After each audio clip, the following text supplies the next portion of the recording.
The officers told me that they'd run the phone number through their system, but the only name that came up was Fu Wilson. It wasn't my stalker's real name, just a fake identity attached to the phone number. I didn't let myself dwell on it, though. I was just so relieved that Aaron was safe. I had completely forgotten about Sophie in all the chaos. I hadn't checked my phone, not once. But when I finally did, I felt a strange mix of shock and confusion. The police told me that they had already traced the sender through the cybercrime department, and they were bringing him in. A few minutes later, Aaron and I arrived at the police station, and that's when the truth came crashing down. Sophie was escorted in by 2 officers, visibly distraught, her face streaked with tears. I think by now, most of you can guess what had really happened, and yes, it was exactly what you're thinking. Sophie, for reasons I still struggle to understand, had decided to play an incredibly cruel prank on me that morning, right before our flight. Apparently, she had met an old friend of mine from college a few days earlier through work. The subject of families had come up in their conversation, and, of course, my name came up too. It didn't take long for her to learn about my past, about the stalker who haunted me during my college years. Strangely, that incident, which was nothing but a horrifying nightmare for me, had somehow made me infamous. I'm not proud of it, but it became the talk of the campus. Everyone seemed fascinated by the scandal, and in some bizarre way it elevated my status. The whispers, the pointing, and the gossip. It was all very uncomfortable, but I guess the drama stuck. When Sophie found out about what I'd gone through, she decided it would be fun to prank me on the day of our trip. She didn't stop to think about how traumatic it could be for me. Instead, she used a fake phone number she'd obtained just days before, under a false identity, to text herself an image she had taken a few days ago, right outside my house. In the photo, she was holding scissors, her arms stretched out menacingly as if threatening me. As I finally looked closely at the image, I realized something chilling. The hand in the photo wasn't a man's hand at all. It was unmistakably feminine. Sophie had gone to the trouble of removing her nail polish just to make sure it looked like someone else. That was the moment it hit me. This whole thing, this terror I'd been feeling, was all a twisted joke to her. The realization left me numb with disbelief, but in some ways, it also brought a deep, aching anger. How could she have thought this would be a harmless prank? How could she not have seen the potential for such devastation? When I first saw that picture, I was so engulfed in panic that I couldn't think clearly. Fear had clouded my mind, making it impossible to see the details that might have signaled this was nothing more than a cruel prank. But in the end, none of that mattered.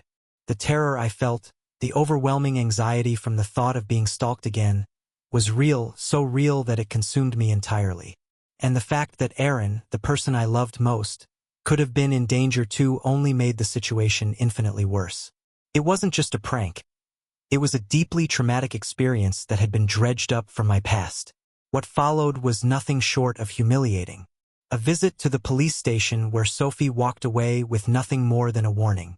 Aaron and I had spent hours worrying, panicking, thinking that my stalker had returned when, in fact, there was nothing to fear. I was furious beyond words. As soon as we left the station, I let Sophie have it. I screamed at her for what felt like an eternity, and by the time I was done, her face was streaked with tears. But I couldn't care less. She had turned something so deeply painful and frightening into a sick joke, and in doing so, she had dragged all of us into this absurd, embarrassing situation. She could cry all she wanted, but I wasn't going to feel the slightest shred of sympathy for her. What she did wasn't just thoughtless. It was cruel, and I wasn't about to let her manipulate the situation into something it wasn't. Aaron and I drove home in silence for the most part. The only thing I could think about was the madness of the morning, the way the whole day had unfolded. I'd barely spoken to anyone except Aaron and Nadia. I turned off my phone and just shut myself out. I didn't want to hear from anyone, especially not Sophie. I was still shaken by the scare, the flashbacks of my stalker haunting me, and the anxiety that wouldn't leave my body. I had no energy to deal with her, let alone face the world after what I had just experienced. 2 days later, I discovered that Sophie and my mother-in-law had filled up my inbox with messages, accusing me of overreacting to a silly prank and telling me that I had been cruel to convince Nadia to cancel the trip. It wasn't even my decision to make. I hadn't told Nadia not to go. I had simply told her what had happened. The decision to cancel the trip was entirely her own. Still, somehow, I had become the villain in this situation. Sophie, who had pulled off the cruelest prank imaginable, was now the one playing the victim, and I was left trying to justify myself. I couldn't believe what I was reading. Apparently, Nadia and Aaron had made it clear to everyone else in the family what Sophie had done. They'd informed the cousins, the younger relatives, and now no one in the family wanted to speak to Sophie. Even my father-in-law was angry with her. But Sophie, with her endless tears and dramatic sobs, still thought that I owed her an apology. She believed, somehow, that I should feel bad for her, when not once had she apologized to me for the trauma she caused. After reading their messages, I spoke to Aaron. He told me, in no uncertain terms, that I had nothing to feel guilty about. He and Nadia both felt the same. What Sophie had done was far from a harmless joke. It was a calculated act of cruelty. If it hadn't triggered my past trauma, I might have been able to see it as a prank, but given everything that had happened to me in college, it was anything but harmless. The emotional toll it had taken on me was far too great for it to be brushed off as a simple mistake. And still, Sophie hadn't even apologized. Instead, she had kept crying, trying to manipulate the situation, expecting me to feel sorry for her. It was hypocritical and maddening, but I had no intention of falling for it. I was done. I knew she was trying to get me to feel guilty, to fix things and make her the center of attention again. And for a while, I ignored her. But eventually, the constant bombardment of texts pushed me too far. I couldn't take it anymore. Frustration bubbled over, and I finally responded. I told her I was glad she had chosen to play such a heartless, cruel prank, because in doing so, she had shown everyone exactly who she was. An awful person, inside and out.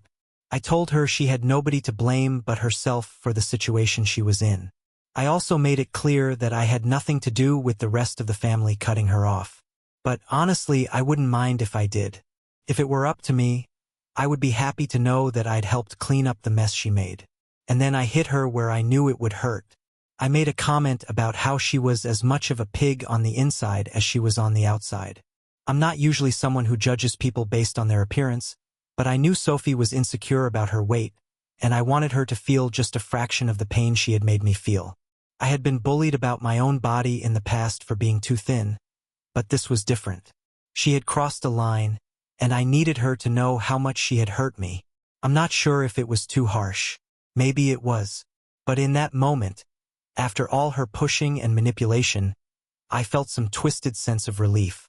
I had held back for so long, kept my cool, but Sophie's relentless behavior had finally made me snap. And in that instant, I didn't care anymore. After everything that had happened, I couldn't hold back any longer. I responded to Sophie, calling her trashy, because that's exactly how I felt about her after the stunt she pulled. I had been patient with her before, tolerating her spoiled behavior and her thoughtless ways, but this crossed every boundary I had.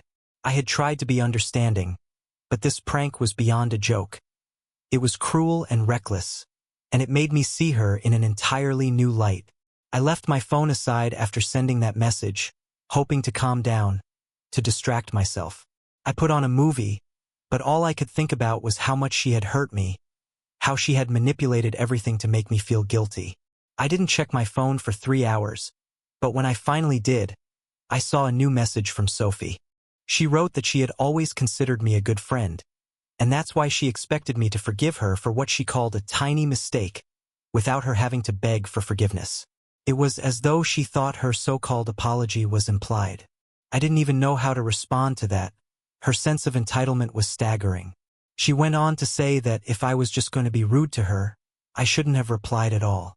If I was going to be cruel, I should have ignored her as I had been doing earlier.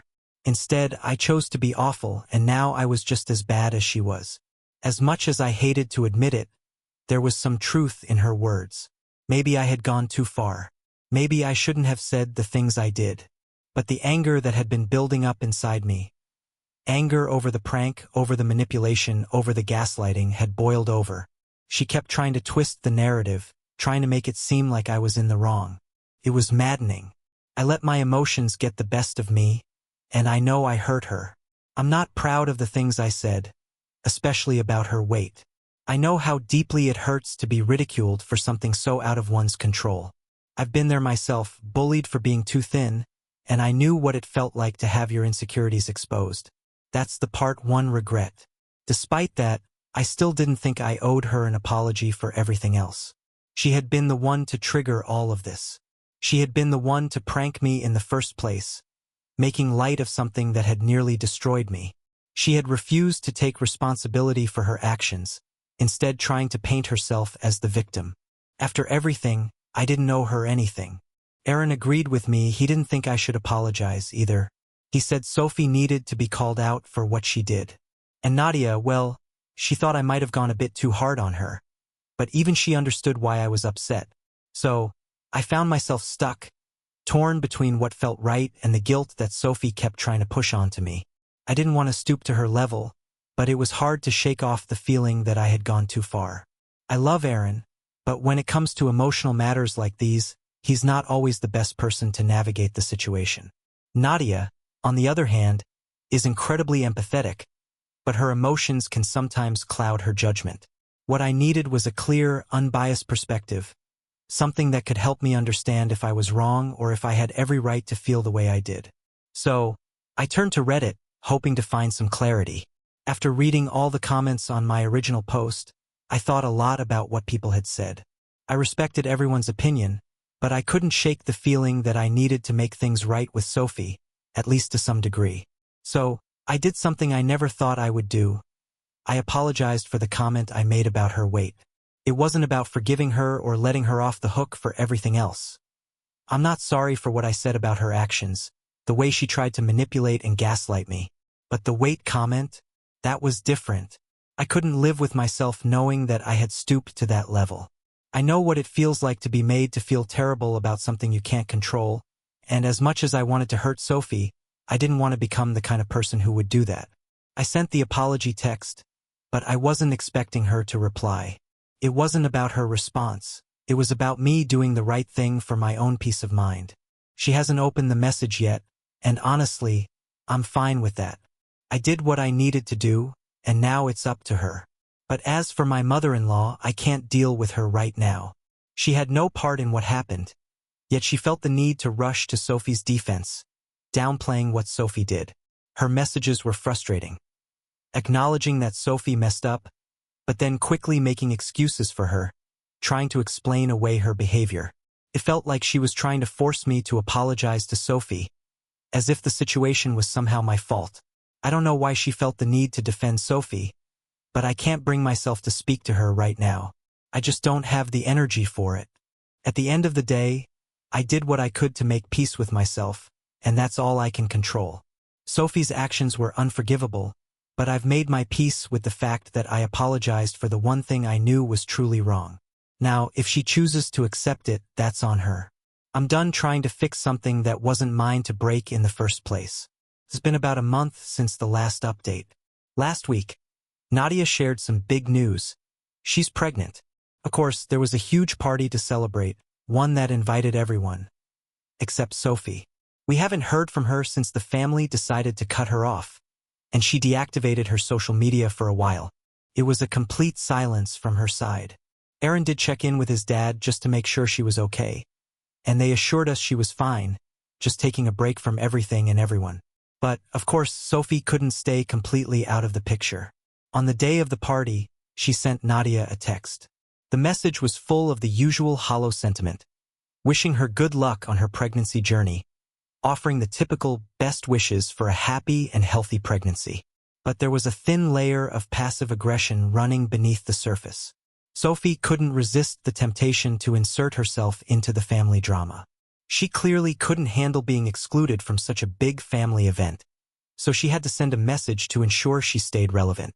She pretended as if she wasn't even invited, saying how much she would have loved to be there, but was too busy with prior commitments. It was almost laughable how she conveniently ignored the fact that she wasn't invited in the first place. She tried to play it off as if she was the bigger person, saying how she had learned to put herself first and was focusing on her own well-being by avoiding negative energies, referring to us, of course, as the negative energies. It was just typical Sophie nonsense, and honestly, it was kind of pathetic. We read that message and couldn't help but laugh at how transparent she was. She was desperate for attention, as always, trying to make herself the victim in a situation she created. We didn't let her text steal the spotlight at the party, though. We kept it to ourselves, didn't share it with anyone else, because we knew that was exactly what she wanted. She wanted to be the center of attention, to stir up drama, but we didn't give her the satisfaction. At first, we hoped the time away from social media might have helped her reflect on her behavior, that maybe she would change, become a better person. But no. After reading that message, it was clear that Sophie was still the same old Sophie. She had learned nothing from the break, and it was just another reminder of how much she thrives on drama and attention. Honestly, it's her life, and she can do whatever she wants, but it's no longer our problem. At least we were entertained for a moment, reading her pathetic attempt to get attention. We can all move on, knowing that Sophie will eventually realize she's the only one left out of the loop, and perhaps, for once, she'll realize that the problem is herself, not everyone else. My sister-in-law invited me on what was supposed to be a fun family vacation, but what seemed like a simple trip quickly turned into a painful reminder of my past, tearing apart the fragile bonds that held our family together. I'm 27, and I've been married to Aaron, also 27, for 3 wonderful years, although we've known each other for 6.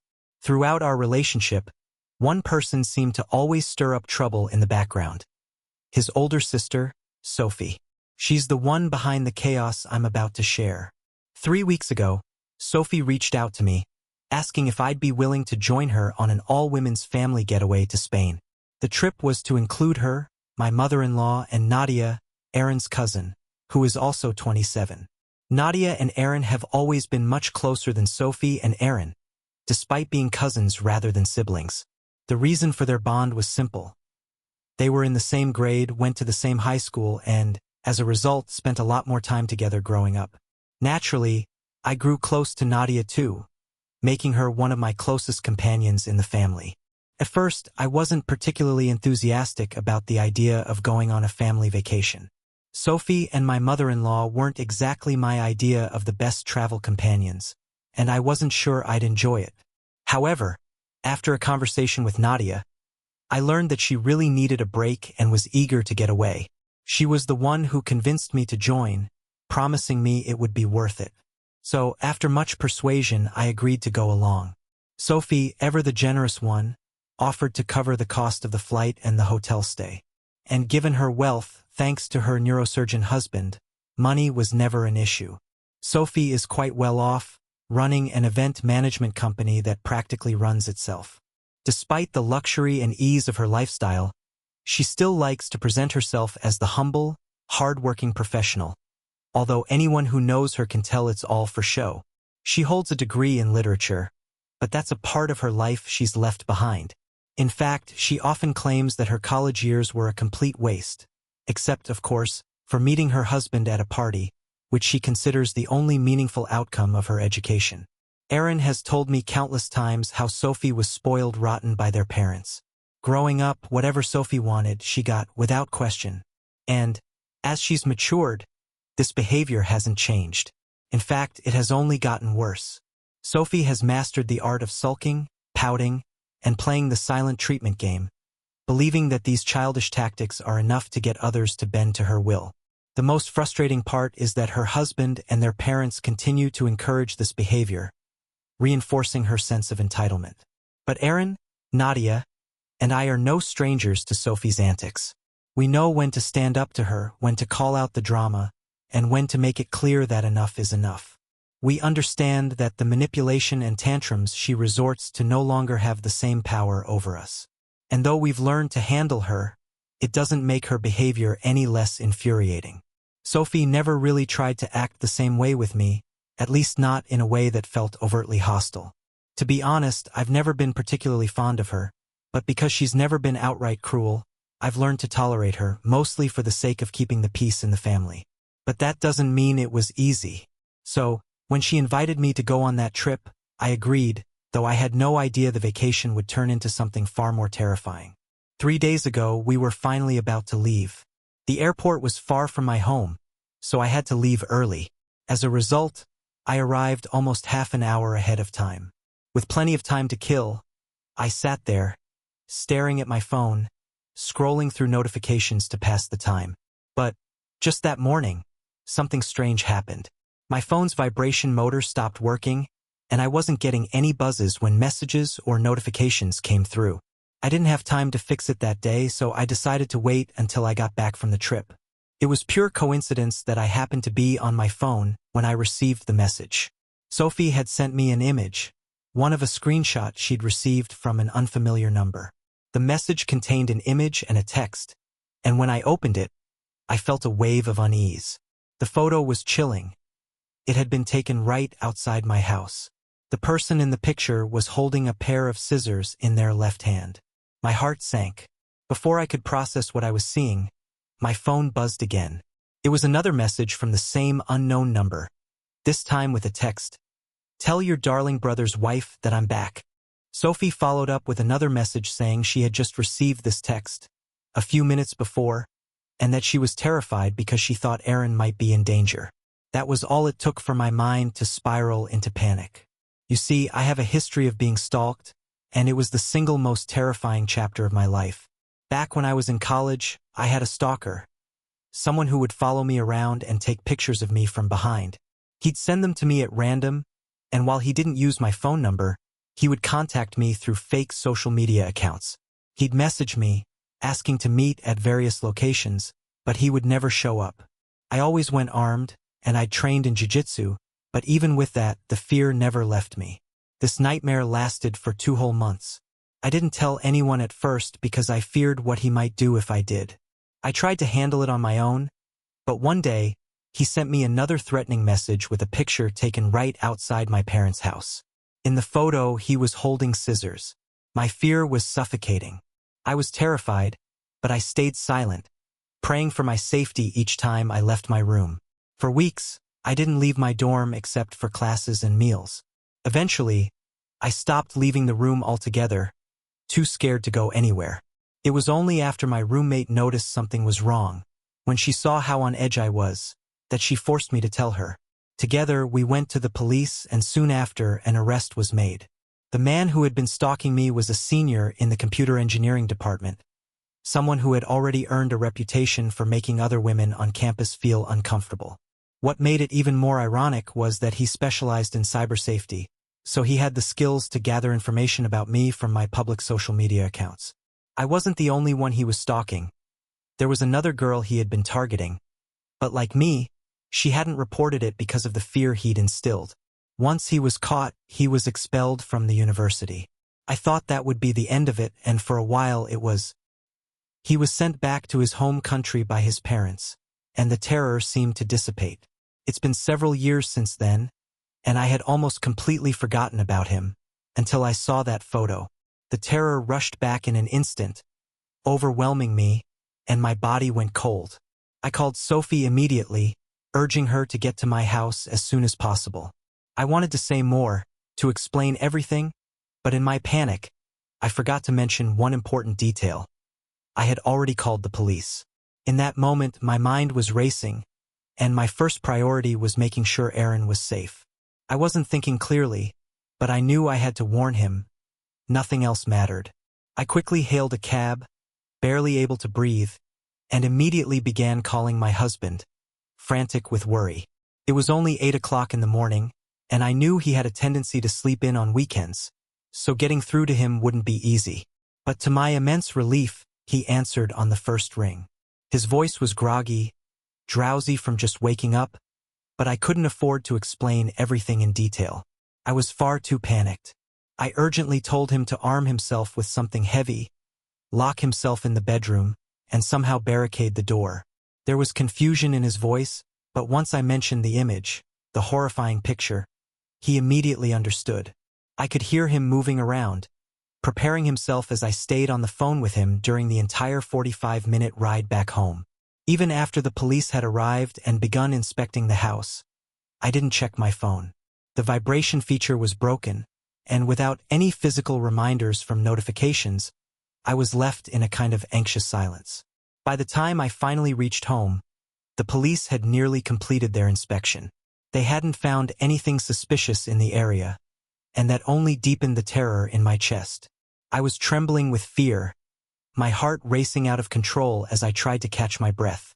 It took several minutes and almost half a bottle of water to regain some semblance of composure.